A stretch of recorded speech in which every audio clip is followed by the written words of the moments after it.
성도의 자유와 알림. 우리 공과책 37쪽에 있는데요. 공과책에는 성도의 자유가 기록되어 있습니다. 근데 제가 할 일에 대해서 성도의 자유와 할 일, 그 밑에 보면 자유를 주신 주님께 감사하면서 우리 성도들이 해야 할 일이 있다는 겁니다. 그래서 우리에게 뭔 일을 하라고 자유를 주셨다는 거예요. 이 성도는 거룩한 무리라고 합니다. 거룩한 무리. 그러니까 예수님 믿고 구원받은 무리는 거룩한 무리예요. 그래서 성도라고 합니다. 얼마나 감사한지 모르죠. 우리를 하나님의 거룩한 무리로 성도로 삼아주셨습니다. 이제 오늘 1절에 자유에 대해서 말씀하셨는데 1절 여기 참 성도의 자유의 할 일, 오늘 5예배 말씀 요약 참조하시면 첫째, 성도에게 자유를 주신 예수님 1절로 6절. 둘째, 자유를 위해 누룩을 제거하라. 누룩 가로 열고 죄라고 했습니다. 죄. 누룩을 제거하라. 7절로 12절. 셋째, 신앙의 자유와 사랑의 종로릇 13절로 15절입니다. 그러면 1절 읽어보시기 바랍니다. 그리스도께서 우리를 자유롭게 하려고 자유를 주셨으니 그러므로 굳게 서서 다시는 종의 멍에를 매지 마라.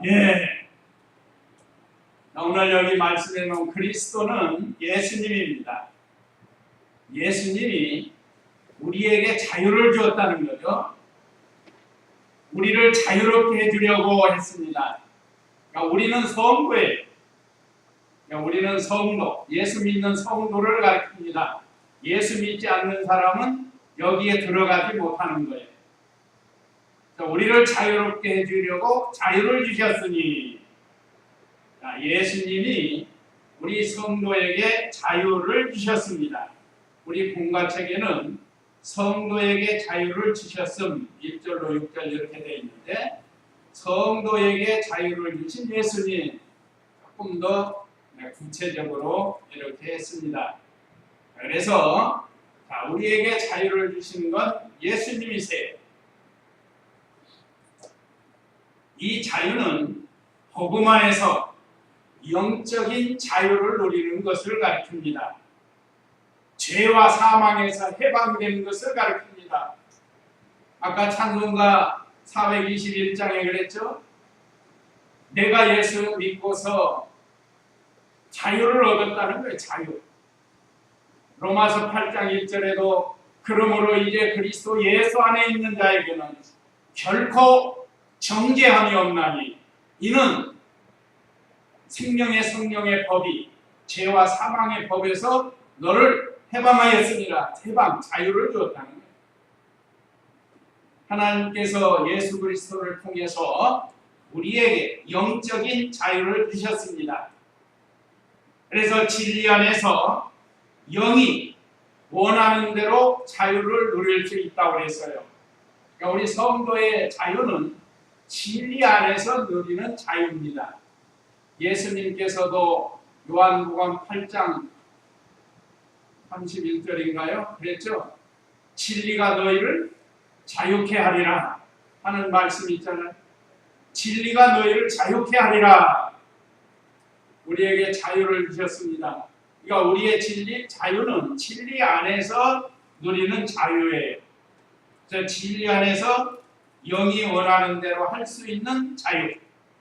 자유라고 하니까 진리를 떠나서 내 마음대로 하는 것, 그런 자유가 아닙니다. 지난주에 우리가 8.15 해방을 앞두고 하나님께서 참 36년간 일본의 압제에서 해방시켜줬다고 그랬죠. 해방된 지가 73년째 되는, 그때 이민족이 삼천리 방방곡곡에서 대한민국 만세, 대한민국 만세 하면서 자유를 누리게 되었습니다. 일본 사람들은 쫓겨나고 우리에게 자유를 줬다. 또 이집트에서 430년 동안 정살이하던 그 이스라엘 백성을 하나님의 종 모세와 아론을 보내가지고 그들을 정에서 자유를 줬다, 해방시켜준 거예요. 그런데 우리는 무엇보다도 마귀, 죄, 사망에서 우리에게 자유를 줬다는 겁니다. 그래서 우리의 자유는 죄와 사망에서 자유를 누리는 거예요. 이런 자유를 우리에게 주었습니다. 그러므로 우리 성도는 이제 진리의 말씀대로 살아서 이 영적 자유를 빼앗기지 말라는 거예요. 죄를 지으면 또 말하자면 감옥에 가는 것과 같아요. 영적인 자유를 누리지 못합니다. 가정이나 교회 생활에서 행복하게 이렇게 살다가 만약에 어떤 죄를 지으면 그때부터는 자유를 잃어버립니다. 교역자가 잘못해가지고 죄를 지으면 그럼 목회 못해? 목회를 못할 만한 그런 죄, 그런 죄를 지으면 안 된다. 그거는 이미 자유를 빼앗기는 겁니다. 그래서 우리 성도는 율법이나 초등학문으로 돌아가서 다시 종의 멍에를 매지 말라는 거예요. 지금 갈라디아 교회는 이 할례 문제가 들어와 가지고 계속해서 입장부터 지금 바울을 통해서 그들의 잘못된 것을 지적하고 있습니다. 그래서 1절 하반절에 보면 그러므로 굳게 서서 다시는 종의 멍에를 매지 마라 그랬습니다. 이 종의 멍에, 할례로 돌아가지 말라는 거예요. 할례를 받아야 의롭게 되고 할례를 받아야 구원을 얻는다. 이건 다시 종의 멍에를 매는 것과 같아요. 그래서 2절에서 4절은 행위 요구를 하는 율법에서 자유 얻었다. 행위를 요구하는 게 율법이에요. 이렇게 하라. 그러면 네가 복을 받는다.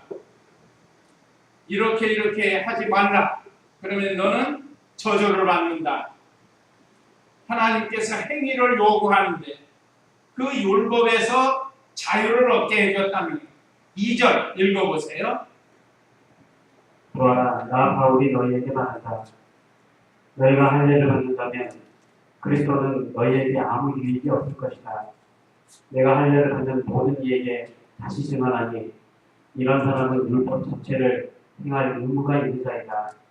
율법 안에서 의롭다 하심을 얻으려 하는 자는 누구든지 그리스도에게서 끊어지고 은혜에서 떨어져 나갔다. 예. 행위를 요구하는 율법에서 자유를 얻었다고 했습니다. 성도가 구원받기 위해서 율법 할례를 행하면, 할례는 율법이나 마찬가지인데, 성도가 구원을 받기 위해서 이 할례를 받으면 예수님과 상관이 없다고 그랬어요. 오늘 여기 자세히 보면 보아라, 나 바울이 너희에게 말한다. 너희가 할례를 받는다면 그리스도는 너희에게 아무 유익이 없을 것이다. 할례를 받고 그 할례로 의롭게 되기를 원한다고 하면 그리스도와는 아무 상관이 없다는 것. 또 예수님이 십자가에서 죽은 것이 헛되고 되고 만다는 겁니다.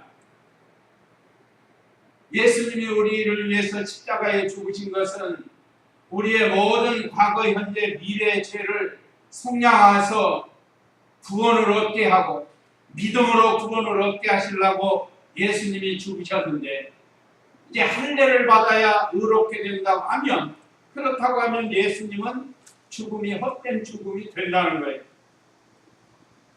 3절에도 내가 할례를 받는 모든 이에게 다시 증언하니 이런 사람은 율법 전체를 행할 의무가 있는 자이다.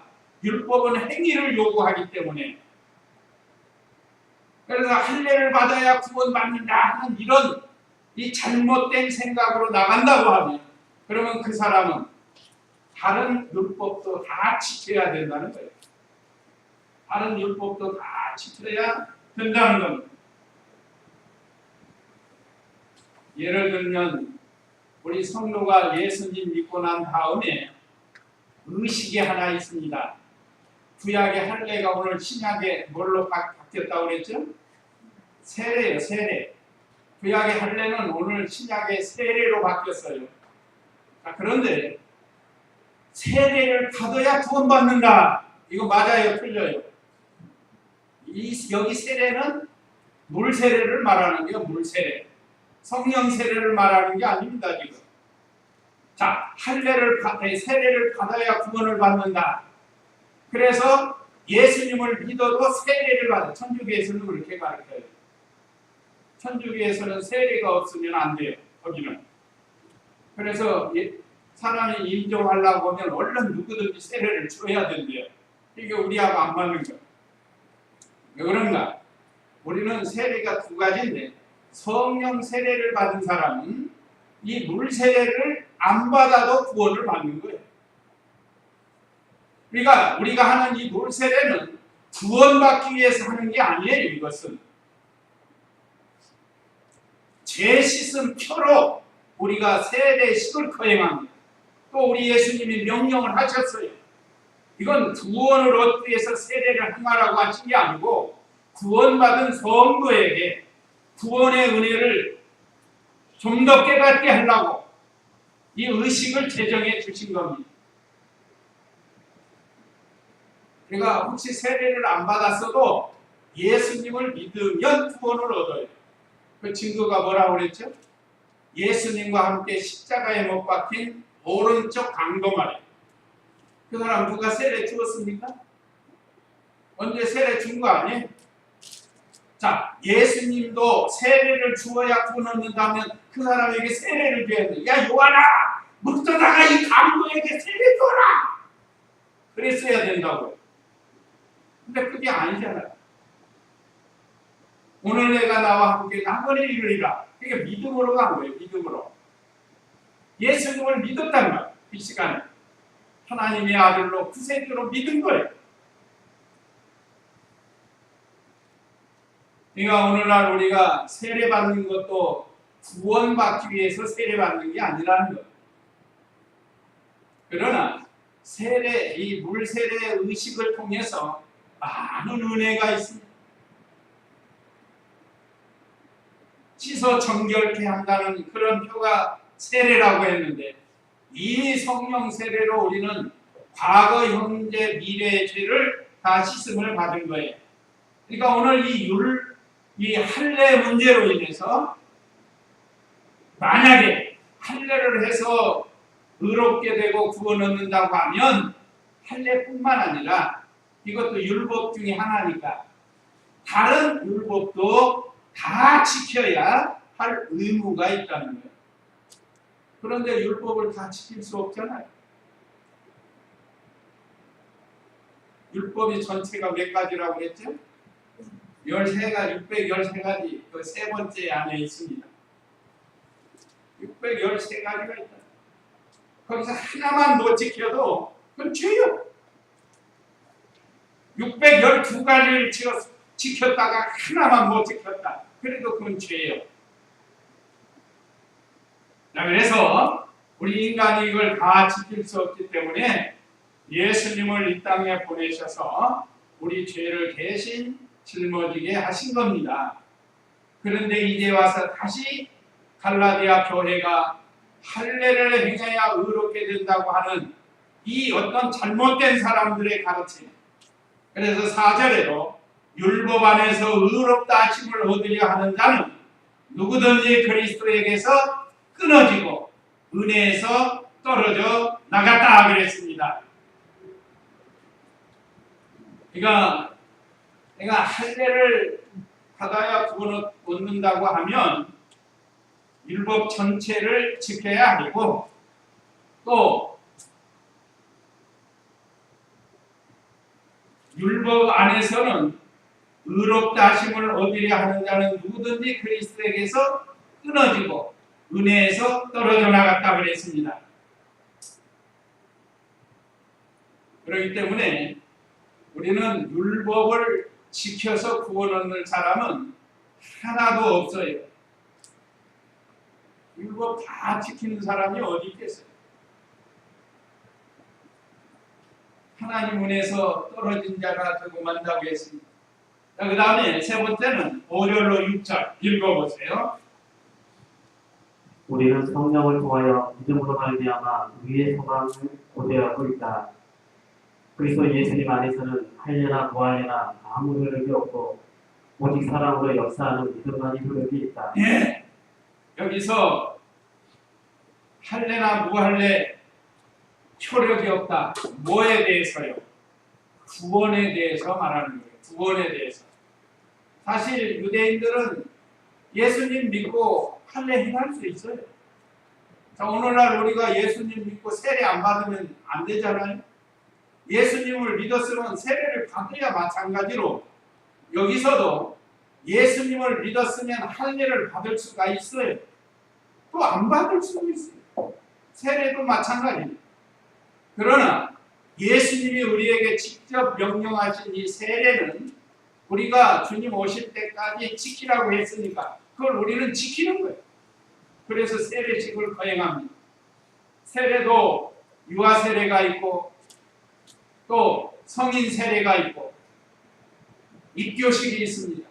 유아 세례 받은 사람은 좀 이렇게 성인이 되면 입교식을 통해서 인정을 받는 거예요. 세례교인.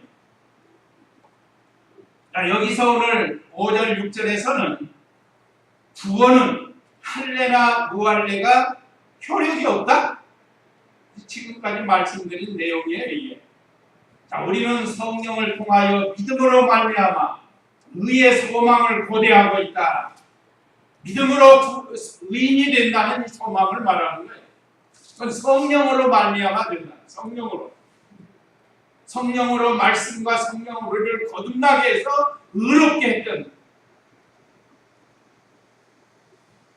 6절에는 그리스도 예수님 안에는 할례나 무할례나 아무 효력이 없다는 거예요. 이 효력이 없다는 건 구원받는 데 있어서 효력이 없다는 그런 뜻이에요.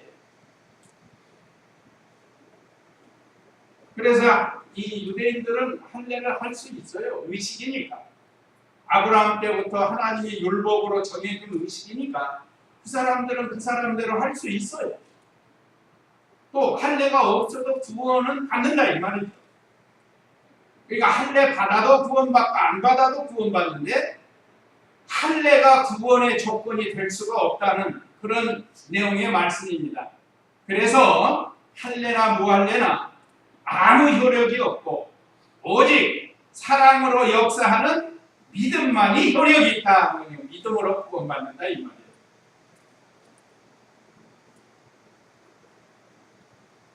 천주교에서는 세례를 받지 않으면 구원 못 받는 줄을 알아요. 그래서 그 사람들은 철저하게 구원관에 연관을 시켜요. 그렇기 때문에 우리 아무나 안 받는 거예요. 그래서 종교 개혁을 한 거예요. 마치 갈라디아 교회처럼 돌아간 거예요. 천주교. 자, 오직 사랑으로서 역사하는 하나님을 사랑함으로 어떻게 믿음으로 하는 거예요. 믿음으로. 그리고 믿음으로 하나님 말씀을 순종하게 된다는 겁니다. 여기 믿음은 예수 그리스도의 구속의 진리, 예수님의 부활, 이걸 믿는 이게 복음입니다. 이렇게 진리 하나를 바로 깨달아야 되는데 오늘 성경에서는 이렇게 가르치지만 요즘 이단들이 잘못 가르쳐요. 예수님을 믿어도 이만희를 믿어야 된다. 이렇게 가르치는 거예요. 그것도 교묘하게 교례를 만들어가요. 그래야 14만 4천에 들어간다는.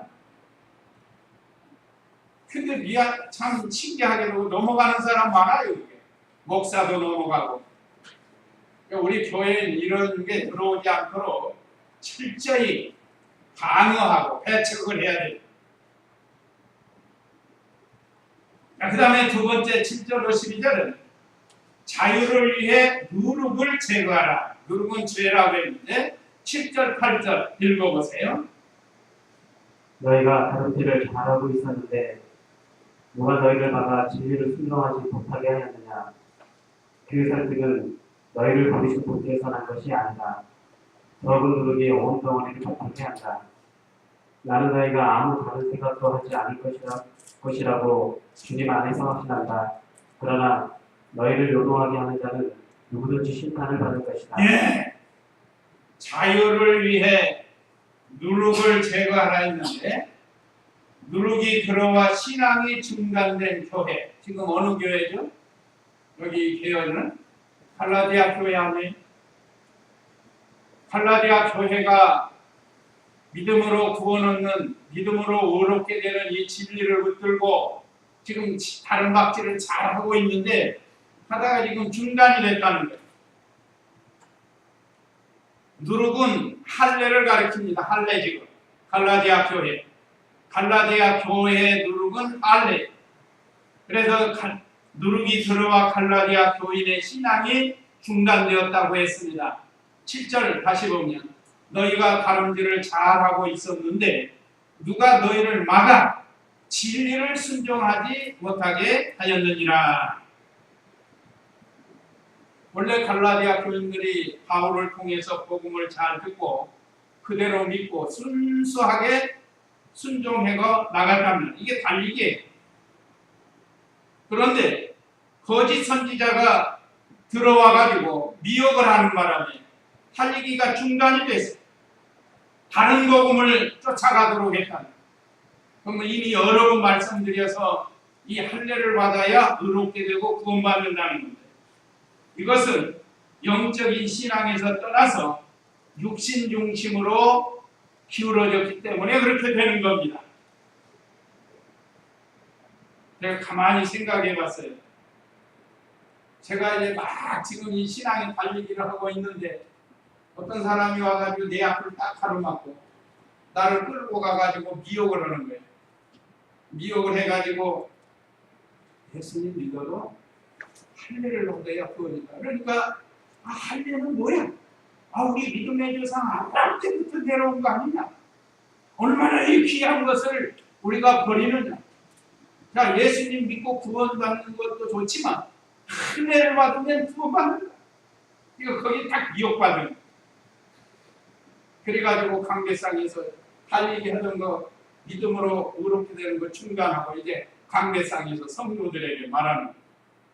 성도 여러분, 그동안 믿음으로 구원 얻는 줄 알았는데 할례를 받아야 구원이 있고 의롭게 됩니다. 이건 순한 양들은 또 그런가 하고 또 따라간 겁니다.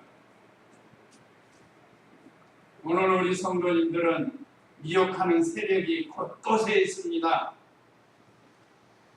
가정에서뿐만 아니라 직장에서도 있을 수 있고 어디 가서 지척집에 가도 있을 수 있고 그럴 때 우리는 이 말씀에 굳게 서야 된다는 거예요. 여러 가지 가문이설을 이유를 붙여서 성경을 들어가지고 말을 해도 거기에 우리는 미혹받지 말아야 됩니다.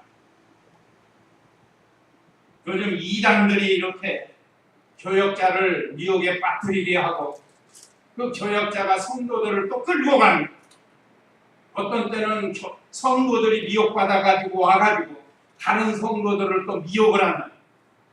우리는 잘 깨어서 삼가조심해가지고 미혹받지 않도록 하라는 겁니다. 이 말세 증말에는 사람이 제일 조심해야 할 것이 사람의 미혹을 받지 않도록 주의하라. 예수님 말세의 첫 번째가 그겁니다. 인본주의도 그렇고 이단도 그렇고 사이비도 그렇고 어떻게 하든지 마귀가 우리 성도들을 미혹해 가려고 할 수만 있으면 택하신 자라도 미혹한다고 예수님이 말씀하셨는데 우리가 이 말씀에 굳게 서야 됩니다. 미혹받으면 교회가 어떻게 되는가? 9절 10절에는 교회를 요동케 한다고 그랬습니다. 그게 누룩이에요. 오늘 여기 9절 10절에 보면 8절을 좀 더 보겠습니다. 8절 그 설득은 너희를 부르신 분에게서 난 것이 아니다 그랬습니다.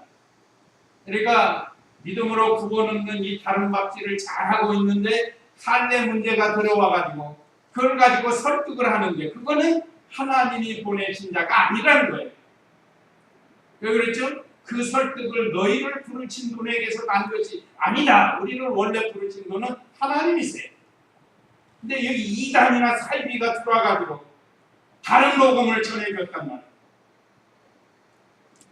이게 적은 누룩이라는 거예요.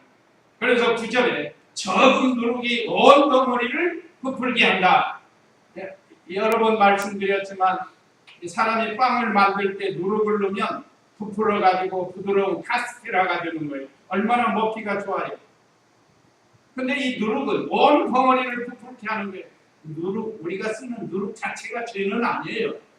여기서 말하는 누룩은 죄를 가리킨다 이 말이죠. 죄가 들어와서 우리 성도들을 다 미워가는 것을 가리켜요. 요즘 몇몇 교회가 그런 데가 있어요. 누룩은 여러 가지. 이번에 우리 박수덕 목사님 마지막 시간에 또 말씀하시는데 우리 교단에 여러 가지 잘못된 것 중에 가장 잘못된 게 뭔가? 세습이라는 거예요. 세습. 세습이 들어와서 우리 교단이 이렇게 됐다는 거예요. 강하게 말씀을 증거하죠. 창광교회가 이런 일이 없었다면 이런 일이 없을 수도 있을 터인데 이게 세습을 했기 때문에 이렇게 됐다. 지금 유명하다는 명성교회가 지금 난리 났잖아요. 거기도 세습이 들어와서 반대하는 사람은 다 나가도 가는 거예요. 자기 지지하는 사람이 더 많다고. 그건 하나님 앞에 벌받을 일입니다. 천하보다 귀한 생명들이 옳지 않다고 나가는데 세습을 안 하면 될까? 꼭 자기 아들이 거기 가서 해야 되느냐 이 말이에요. 근데 우리 기독교만 개신교만 그런 게 아니에요. 천주교는 지금 300명의 신부가 1000명의 10대를 성추행했다고 지금 난리고 불교 조계종에서도 최고 총무원장이라는 하는 사람이 지금 거기가 또 난리 났어요. 애기를 어디서 낳았든지 돈을 어디다 숨겼다든지 지금 이게 종교가 펄칵 뒤집혔습니다. 오늘 저와 우리 성도님들은 이 다른 신앙으로 걸어가야 된다는 이단은 말할 것도 없고 이단은 얼마나 이단이 잘못됐는가를 거기에 미혹받으면 재산 다 잃고 심지어 몸도 빼앗기고 이게 잘못돼가는 이단. 그래서 우리 공과책 39페이지 보면 적은 누룩이 온 덩어리를 부풀게 한다 했는데 교회를 요동케 하는 누룩 심판을 받는다고 여기 말씀에 기록했습니다. 두 번째 페이지의 두 번째 소지에 보면 교회를 요동케 하는 누룩은 심판을 받는다. 9절 10절인데 누룩은 죄나 이단 사상을 가리킨다고 했습니다. 그래서 온 덩어리는 교회를 가리켜요. 교회 전체를 가리킵니다. 교단을 가리킬 수도 있고 그래서 교회 안에서 처음에는 한두 사람이 죄인이 들어와가지고 사람들을 자꾸 미혹하는 특별히 이단 사상을 미혹해 한다. 그럴 때 그 죄를 잘 다스려서 내어쫓아야 돼요. 그렇지 않으면 그것이 점점 세력이 커져가지고 날아온 돌이 박힌 돌을 빼버리는 거예요. 그러니까 누룩은 즉시 제거해야 한다고 말씀했습니다. 적은 누룩이 온 덩어리를 부풀게 한다. 나는 너희가 아무 다른 생각도 하지 않을 것이라고 주님 안에서 확신한다. 그동안 바울을 통해서 그 갈라디아 교인들에게 가르쳐준 이 말씀에 굳게 설 줄로 믿는다는 것. 저 역시도 그렇습니다. 우리 사랑하는 성도님들 비록 숫자는 많지 않지만 이 말세치 말에 이 신앙에 굳게 서고 바로 선 것을 확신하고 믿음 잘 지킬 것을 믿는 겁니다. 누룩이 들어오면 교회가 요동이 되는 거예요. 그런 교회들이 더러 있어요. 성도들을 그냥 수백 명씩 몰고 나가든지, 아니면 이런 작은 교회는 이단이 와서 다 삼켜버립니다. 이런 사람은 뭘 받아요? 하나님의 심판을 받는. 자, 그 다음에 11절 12절 읽어보세요. 형제들아, 내가 지금까지 할례를 전하고 있다면 어찌하여 아직도 박해를 받고 있겠느냐? 그렇게 했더라면 십자가에 걸려 넘어지게 하는 것이 없어졌을 것이다. 바울이 할례 문제로 지금도 핍박을 받고 있다는, 이 할례를 받아야 구원받는다는 이 잘못 깨달은 사탄의 세력이 바울이 잘못됐다고 핍박하는 거예요, 지금. 그러니까 그 핍박을 피하기 위해서, 그래, 양보하지. 예수님 믿어도 할례를 받아야 한다고 바울이 같이 나갔다면 핍박이 없을 텐데, 지금도 핍박을 받는 거 보면 믿음으로 구원을 얻고 믿음으로 의롭게 된다고 증거하고, 할례는 잘못됐다고 지금 증거하기 때문에 핍박을 받아요. 요즘 우리나라 법을 지금 만든다고 그러죠. 성소수자에 대한 말을 하면 앞으로 법에 걸린다는 거예요. 우리는 핍박을 각오하고 말을 해야 됩니다. 형제들아, 내가 지금까지 할례를 전하고 있다면 어찌하여 아직도 박해를 받고 있겠느냐? 바울이 지금도 바른 진리 세우느라고 박해를 받고 있다는 거예요. 앞으로 우리나라도 다른 종교를 잘못됐다고 말하든지 하면 우리 강대상에서 목회를 못하게 할 그런 상황까지 갈 수도 있어요. 그렇지만 저와 우리 성도님들은 바울과 같이 박해를 받아도 하나님의 말씀대로 해야 된다. 만약에 내가 그렇게 했다고 하면 십자가에 걸려 넘어지게 하는 것이 없어졌을 것이다. 바울이 그들과 맞서 싸우지 않았다고 하면 예수님의 십자가를 바로 전하지 못했다는 거예요. 바른 복음을 용납하고 그러면 그 교회 전체가 썩어지는 겁니다. 타락하는 거예요. 그래서 바울은 박해를 받는다 할지라도 할례를 받아야 한다고 전하지 않았다는 거예요.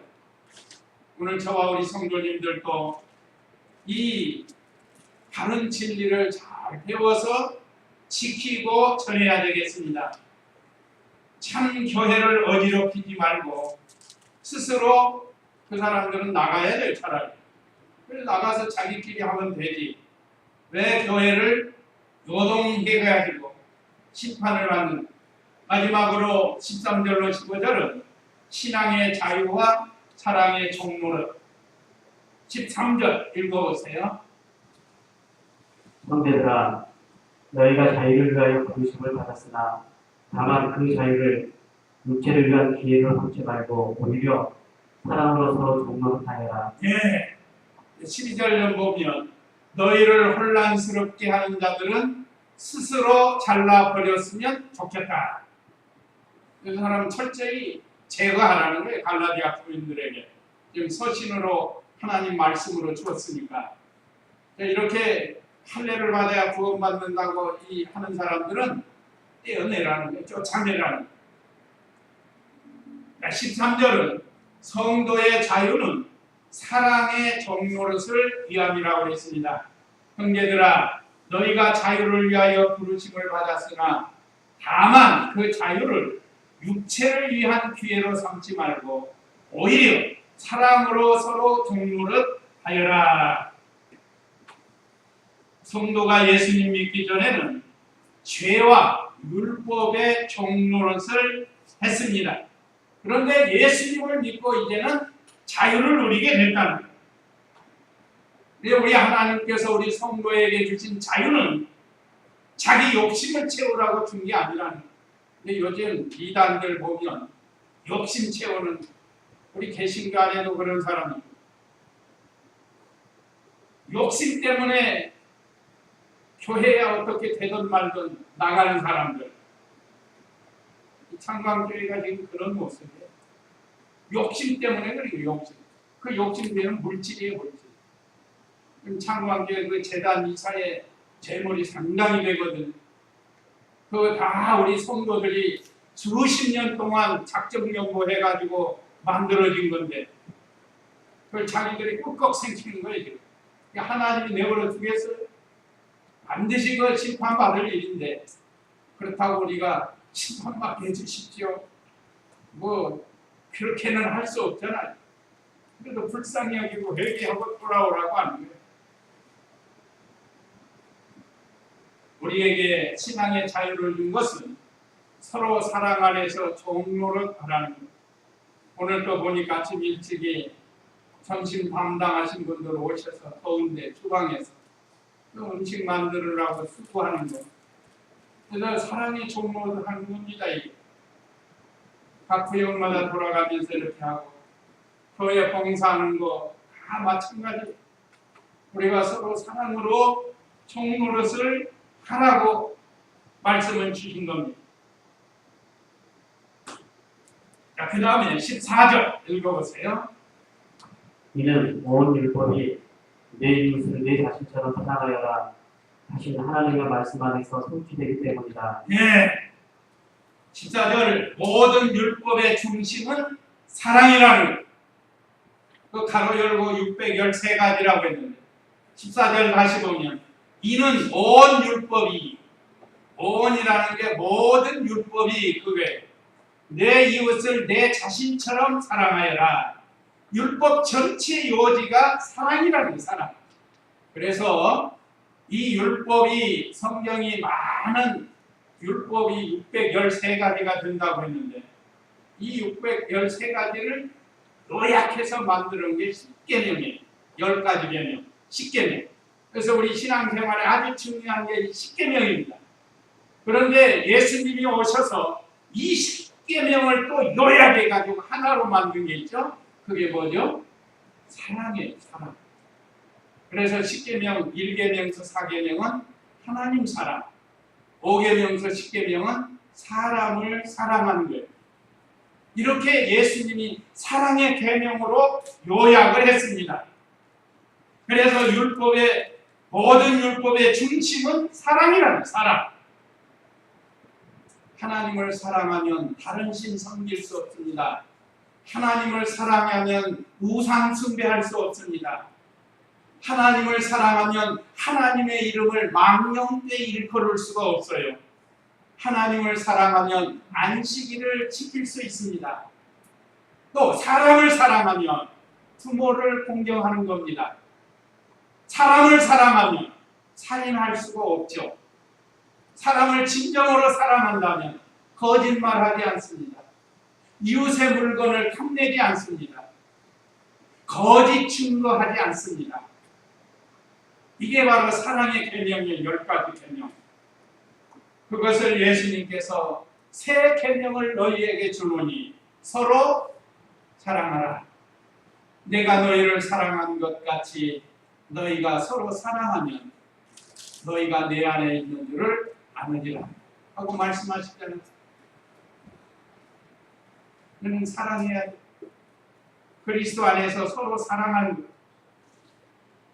사랑에는 희생이 따르고 사랑에는 봉사, 이해, 관심 이게 다 들어가는 겁니다. 사랑의 속성이라고 할 수 있어요. 자녀를 사랑하니까 관심이 있죠. 좀 잘못해도 이해하죠. 사랑하니까. 성도가 이렇게 서로 사랑 안에서 살아야 된다는 것. 613가지 중에 적극적으로 해야 할 게 248가지, 또 소극적으로 하지 말아야 할 게 365가지, 그래서 합쳐서 613가지입니다. 이걸 요약한 것이 사랑의 계명이에요. 그래서 여기 모든 율법의 중심은 사랑이다. 14절의 그 말씀이에요. 이는 온 율법이 내 이웃을 내 자신처럼 사랑하여라. 이건 5계명서 10계명을 가르칩니다. 하신 하나님의 말씀 안에서 성취되기 때문이다. 그 다음에 15절 읽어보세요. 그러나 너희가 서로 물어뜯고 잡아먹으면 피차 멸망할지 모르니 조심하여라. 예. 이게 아주 마지막 결론적으로는 서로 물고 뜯고 잡아먹으면 피차 멸망한다 그랬습니다. 성도가 사랑하지 아니하고 서로 싸우고 다투면 하나님의 영광이 가려워지고 그 심령에 고통이 오고 여러 가지로 손해를 보게 된다는 겁니다. 참 성도는 좀 손해를 보아도 욕을 먹어도 매를 맞아도 싸우지 않고 그 원수를 사랑하라는 거예요. 그래서 선으로 악을 이기라는 겁니다. 그래서 우리가 다 내놓고 지금 따로 나와서 이번에 사경회를 하는 거예요. 따로 나왔으니까 이번에도 명목분이 그래요. 뛰어치고 우리는 우리끼리 하면 하나님께서 마침내 야곱에게 장자의 복을 주신 것처럼 현재는 좀 어렵지만 더 큰 복을 주실 줄로 믿고 나가. 그게 요지예요. 이번에 가서 우리 강혜지도 보고 무진이도 보고 또 철이도 보고 또 전임 목사님들도 보고 또 목사님들이 또 우리 성도들의 안부도 묻고 잘들 계시는가. 참 모임이 좋은 겁니다. 비록 우리가 지금 광야 생활하는 것 같아요. 지금 우리 교단이 이기도 저기도 지금 서술하다 하는데 그러면서 우리 회개할 거 회개하고 저들을 불쌍히 여기고 일부 목사님들은 싸우자는 거예요. 재판하자는 거예요. 지금. 오늘 우리 성도님들은 서로 다투고 물고 찢으면 그건 하나님의 뜻이 아니에요. 그건 무슨 길이라고 그랬죠? 여기? 멸망하는 길이에요. 멸망. 그냥 멸망할 길 가지 말라고. 피차 멸망한다고 그랬죠. 로마서 12장 21절에 보면 악에게 지지 말고 선으로 악을 이겨라 그랬습니다. 우리는 선으로 악을 이겨야 돼요. 같이 싸우려면 내가 배나 더 악해야 저 사람을 이기니까 성도가 악해질 수 없잖아요. 그래서 자꾸 선을, 사랑을 베푸는. 그래서 오늘 이제 이 말씀 마치면서 우리에게 주시는 교훈 읽고 마치도록 하겠습니다. 우리에게 주시는 교훈 1. 네, 영적인 자유를 우리에게 주신 것 감사해. 얼마나 감사해. 그 다음에 2. 교회를 요동케 하는 게 들어오면 제거해야 됩니다. 죄가 들어오면 그 제거를 해야 돼요. 이단 들어오면 제거해야 돼요. 그 다음에 3. 성도는 서로 사랑으로 종류가 가르쳐. 예, 우리 성도는 사랑 안에서 서로 종로를 지나는 건 섬기는 거예요. 예수님처럼 오전에 배운 것처럼 서로 종로를 타면서 섬기는 것을 가르칩니다. 이제 이 말씀 기억하시고 우리 다 같이 잠시 기도하시겠습니다.